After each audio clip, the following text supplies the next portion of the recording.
Hello everyone, তো আজকে দেখো আবার একটা নতুন মিনি ব্লগ নিয়ে চলে এসেছি। আর আজকের মিনি ব্লগটা হবে আজ একটু অন্যরকম। আর নতুন কাউকে দেখতে পাচ্ছ, তো এটা হচ্ছে আমার পিসিমণি। আর এই পিসিমণির লেগেছে বিয়ে, তো পিসিমণির দুদিন পরই বিয়ে। আর আজকে আমরা বেরিয়েছিলাম পিসিমণির মামার বাড়িতে পিসিমণির আইবুড়ো ভাত খাওয়ানোর জন্য। তো বেরিয়েই দেখো আমাদের যা যা কাজ ছিল আমরা আগে সেরে নিয়েছি। তারপর দেখো পিসিমণির মামা বাড়িতে আমরা পৌঁছে গেছি। আর গিয়েই দেখো প্রথমেই আমি পিসিমণিকে রেডি করিয়ে দিয়েছি। আর পিসিমণিকে কত কিউট লাগছে দেখো। আর আমি তো এখন বেশ মজায় মজায় আছি যে পিসিমণির বিয়ে, কারণ এখন সব সময় পিসিমণির সাথে থাকতে পারবো, মজায় মজায় কেটে যাবে।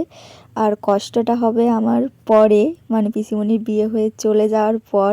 আর আমি খুব ভালোভাবে বুঝতে পারছি সেটা, কারণ পিসিমণি আমাকে অনেক ভালোবাসে, অনেক, মানে সেটা বলে বোঝানো যাবে না। তো তারপর দেখো পিসিমণিকে প্রথমে আশীর্বাদ করে দিল। তারপর দেখো মেনুতে কি কি ছিল। প্রথমেই রয়েছে শাক ভাজা, আলু ভাজা, কুমড়ো ভাজা, পটল ভাজা, কুঁদরি ভাজা, বেগুন ভাজা, বাঁধাকপির তরকারি।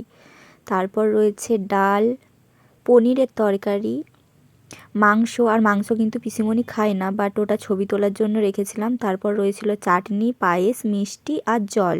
তো মেনুতে এইসবই ছিল।